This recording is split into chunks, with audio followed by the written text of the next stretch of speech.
بسم اللہ الرحمن الرحیم۔ در بیان تقوی، پرہیزگاری کے بیان میں۔ تو اس سے پہلے صاحب کتاب نے عنوان قائم کیا تھا در بیان ورع۔ تو ہم نے بتایا تھا کہ بعض علماء نے ورع اور تقوی کے درمیان فرق کیا ہے، اور اکثر علماء کا کہنا یہ ہے کہ ورع اور تقوی یہ دونوں مترادف الفاظ ہیں، ایک ہی معنی میں استعمال ہوتے ہیں۔ صاحب کتاب نے شاید ان دونوں میں فرق کا خیال رکھا ہے، اس لیے ان دونوں کو الگ الگ عنوان سے ذکر کیا ہے۔ تو یہاں سے بیان کر رہے ہیں در بیان تقوی، تقوی کے بیان میں۔ اب تقوی کیا چیز ہے اس کو انہوں نے خود بیان کیا ہے، کہہ رہے ہیں چیز تقوی ترک شبہات و حرام۔ سب سے پہلے سوال قائم کیا، چیز تقوی، تقوی کس چیز کا نام ہے؟ جو کہا جاتا ہے نا کہ الف لام میم ذالک الکتاب لا ریب فیہ ھدی للمتقین، کہ یہ کتاب ہے، اس میں کوئی شک نہیں ہے، اور یہ کتاب متقیوں کے لیے راستہ دکھانے والی ہے۔ تو اب یہ متقی لوگ کون ہیں؟ تقوی کس چیز کا نام ہے؟ جگہ جگہ تقوی کا ذکر آتا ہے، کس چیز کا نام ہے؟ شیخ فرید بن عطا رحمۃ اللہ نے پہلے سوال قائم کیا ہے، چیز تقوی، کہ تقوی کس چیز کا نام ہے؟ کہتے کہ ترک شبہات و حرام، مشتبہ اور حرام چیزوں کے ترک کا نام ہے۔ از لباس و از شراب و از طعام، چاہے وہ پہننے کی چیزیں ہوں، خواہ پینے کی چیزیں ہوں یا کھانے کی چیزیں ہوں۔ تو تقوی کس چیز کا نام ہے؟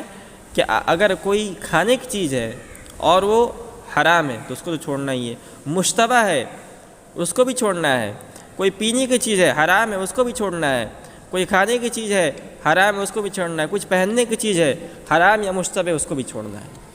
ابھی مشتبہ کیا چیز ہوتی ہے؟ اللہ کے رسول صلی اللہ علیہ وسلم نے ایک حدیث کے اندر اس کی وضاحت فرمائی کہ الحلال بین والحرام بین۔ آپ صلی اللہ علیہ وسلم نے ارشاد فرمایا کہ حلال بھی واضح ہے، یعنی اللہ نے اور اللہ کے رسول صلی اللہ علیہ وسلم نے جتنی بھی چیزیں حلال ہیں سب کو بیان کر دیا ہے کہ چیزیں حلال ہیں، چیزیں حلال ہیں۔ والحرام بین، حرام بھی واضح ہے، جو چیزیں حرام ہیں اس کو بھی اللہ نے تفصیل کے ساتھ اور حضور پاک صلی اللہ علیہ وسلم نے اپنے حدیث کے اندر تفصیل کے ساتھ بیان کر دیا۔ تو حلال بھی واضح ہے، حرام بھی واضح ہے۔ آپ نے فرمایا بینہما مشتبہات، ان کے درمیان بہت ساری مشتبہ چیزیں ہیں، آدمی کو معلوم نہیں پاتا ہے کہ چیزیں حلال یا حرام ہیں۔ تو آپ نے فرمایا کہ لا یعلمها کثیر من الناس، یعنی جو مشتبہ چیزیں ہوتی ہیں وہ یا تو حلال ہوں گی یا حرام ہوں گی، لیکن سب لوگ اس کو نہیں جانتے ہیں، کچھ ہی لوگ جانتے ہیں، سب کو اتنا گہرا علم نہیں ہوتا شریعت کا۔ تو انہوں نے فرمایا بینہما مشتبہات لا یعلمها کثیر من الناس، ان کے درمیان کچھ مشتبہ چیزیں ہیں جس کو بہت سارے لوگ نہیں جانتے ہیں۔ آپ نے فرمایا اس سے بھی بچنا ہے۔ اس کے بعد آپ نے ایک مثال لیا کہ پہلے زمانے کے اندر جو بادشاہ ہوتے تھے ان کے گھوڑوں کے لیے مخصوص چراگاہ ہوتے تھے، جیسے ہم بکریاں چرانے کے لیے کھیت کے اندر لے جاتے ہیں، تو عام لوگ ہیں، ہم لوگ کھیت کے اندر چرا سکتے ہیں، لیکن بادشاہ جو ہوتا تھا، امیر المومنین، مسلمانوں کا امیر، وہ لوگ اپنا مخصوص چراگاہ بنواتے جس کو شاہی چراگاہ کہا جاتا تھا۔ اب اس کو گھیر دیا جاتا تھا، باڑے لگا کر، تار لگا کر، دیوار لگا کر گھیر دیا جاتا تھا تاکہ اس میں عام لوگوں کے مویشی اور جانور نہ جائیں۔ آپ نے فرمایا کہ اچھا چلے جائیں تو کیا ہوگا؟ چلے جانے سے کبھی کبھی آدمی کو اپنے جان سے بھی ہاتھ گنوانی پڑتی تھی۔ بادشاہ لوگ بہت جلالی مزاج کے ہوتے تھے اور ہوتے بھی ہیں، تو اگر کسی عام آدمی کا جانور اگر ان کے چراگاہ کے اندر چلا جائے تو وہ اس جرم کے پاداش کے اندر آدمی کا سر قلم بھی کروا دیتے تھے۔ تو آدمی اپنے مویشی کو چرا رہا ہے اور اس کی مویشی چرتے چرتے اس مخصوص شاہی چراگاہ کے قریب پہنچ گئی، تو آدمی کو چاہیے کہ فوراً جا کر اپنی مویشی کو وہاں سے ہٹا کر لائے۔ اگر آدمی اس کے اندر کوتاہی کرے گا اور وہ مویشی اس مخصوص چراگاہ کے اندر داخل ہو گئی تو آدمی کو اپنی جان سے بھی ہاتھ گنوانی پڑ سکتی ہے۔ آپ نے فرمایا یہی مثال ہے کہ آدمی حلال اور حرام سے تو بچے بھی، مشتبہ چیزوں سے بھی بچے، اس لیے کہ آدمی اگر مشتبہ چیزوں کے اندر لگے گا تو ہو سکتا ہے کہ وہ چیز حرام ہو یا حرام کے اندر داخل کرنے والی ہو، پھر آدمی اس حرام کام میں داخل ہو کر اللہ کو ناراض کر بیٹھے گا۔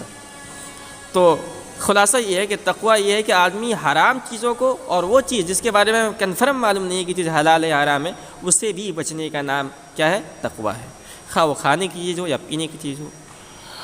ہرچہ افزوں است اگر باشد حلال، کہنے کہ جو چیزیں ضرورت سے زائد ہو اگرچہ وہ حلال ہی ہوں، نزد اصحاب ورا باشد وبال، اہل تقویٰ کے نزدیک وبال ہے۔ مطلب یہ کہ ہمارے پاس بہت ساری چیز ہے، کھانے کی پینے کی چیزیں ہیں، حلال ہے، حلال طریقے سے ہم نے اس کو حاصل کیا ہے، مگر جو لوگ اللہ والے ہوتے ہیں ان کے نزدیک آدمی کو اپنے پاس اتنا ہی مال رکھنا چاہیے، اتنا ہی سامان رکھنا چاہیے جس میں آدمی کی ضرورت پورا ہو جائے۔ اگر اس سے زیادہ رکھتا ہے تو وہ وبال کا ذریعہ ہوگا، آخرت میں اس کو پکڑ ہوگی۔ اس سے اگر آدمی کو اپنی ضرورت سے زائد چیزیں ہے اس کو فوراً کسی غریب محتاج کو دے کر اپنی جان سے چھٹکارا حاصل کرے۔ چوں ورا شد یار با علم و عمل، علم و عمل کے ساتھ پرہیزگاری کی دولت مل جائے، یعنی آدمی عالم بھی ہے اور عمل کرنے والا بھی ہے شریعت کا کام، اور ساتھ ساتھ میں اس کے اندر تقویٰ کی بھی صفت ہے۔ تو چوں ورا شد یار با علم و عمل، علم و عمل کے ساتھ پرہیزگاری کی دولت مل جائے، حسن اخلاص ترا ناید خلل، تو تیرے حسن اخلاص میں خلل نہ آئے، تیرے حسن اخلاص میں خلل نہ آئے کا مطلب ہے کہ تیرا اخلاص کامل ہو جائے۔ ناگہاں اے بندہ گر کر دی گناہ، اے بندہ اگر اچانک تجھ سے گناہ سرزد ہو جائے، توبہ کن ورحال عذر عام بخواہ، تو فوراً توبہ کر، توبہ کن درحال تو فوراً توبہ کر لے، وہ عذر عام بخواہ اور اس گناہ کی معافی مانگ لے۔ تو مطلب یہ ہے کہ اگر انسان ہے کلکم خطاء، حضور نے ارشاد فرمایا کہ جتنے بھی انسان ہیں سب کے سب جو ہے گناہ کرنے والے ہیں۔ تو انسان کا مطلب یہ کہ انسان سے بھول ہو جائے، چوک ہو جائے، گناہ ہو سکتی ہے، مگر گناہ جیسے ہی ہو فوراً انسان کو توبہ کر لینا چاہیے۔ اب گناہ کی دو قسمیں، ایک تو گناہ صغیرہ ہے، دوسرا ہے گناہ کبیرہ۔ گناہ صغیرہ تو آدمی اگر چھوٹی موٹی گناہ کر لے اور پھر جو ہے نیک عمل کر لے تو اس نیک عمل کی برکت سے چھوٹے چھوٹے گناہ خود دھل جاتے ہیں، صاف ہو جاتے ہیں، ان کے لیے توبہ کی ضرورت نہیں ہے، اور بڑے گناہ کے لیے توبہ کرنے کی ضرورت پڑتی ہے۔ کہہ رہے ہیں چوں گناہ نقد آمد در وجود، کہہ رہے ہیں کہ چوں گناہ نقد آمد در وجود، فوری طور پر جب گناہ سرزد ہو جائے۔ چوں گناہ نقد گناہ یعنی فوراً گناہ، یعنی گناہ ہو گیا۔ چوں گناہ نقد آمد در وجود، فوری طور پر گناہ سرزد ہو جائے، توبہ نسیہ، توبہ موصوف نسیہ اسی کی صفت ہے۔ نسیہ کہتے ہیں مؤخر، تاخیر سے، بعد میں۔ توبہ نسیہ ندارت ہیچ سود، تو ادھار سے تو ادھار توبہ یعنی بعد کا توبہ ہیچ سود، بے سود ہوتا ہے۔ توبہ نسیہ ندارت ہیچ سود، تو تاخیر سے توبہ بے سود ہو جاتا ہے۔ تو مطلب یہ ہے کہ گناہ اگر ہو جائے تو فوراً توبہ کر لینا چاہیے، اور یہ نہیں سوچنا چاہیے کہ میں تو توبہ کر ہی لوں گا بعد میں، اس لیے کہ ہو سکتا ہے موت آ جائے۔ تو اگر آدمی توبہ کر لینے سے پہلے ہی مر جائے تو گناہ معاف نہیں ہوگا، اس لیے فوراً توبہ کر لینا چاہیے۔ کہنے در انابت کاہلی کردن خطا است، اللہ کی طرف رجوع کرنے میں سستی کرنا غلطی ہے۔ بر امید زندگی کا بے وفا است، زندگی کی امید پر مگر زندگی بے وفا ہے۔ بر امید زندگی کی امید پر کہاں بے وفا است، کہ وہ بے وفا ہے۔ یعنی آدمی یہ نہ سوچے کہ ابھی گناہ ہو گیا چلو کل توبہ کر لیں گے، جمعہ سے توبہ کر لیں گے، کہنے کہ انسان کی بہت بڑی بھول ہے، اس لیے کہ انسان اپنے زندگی کے بلبوتے پر یہ ارادہ کرتا ہے، حالانکہ اس کی زندگی بے وفا ہے، معلوم نہیں ہے کب اس کی موت آ جائے گی۔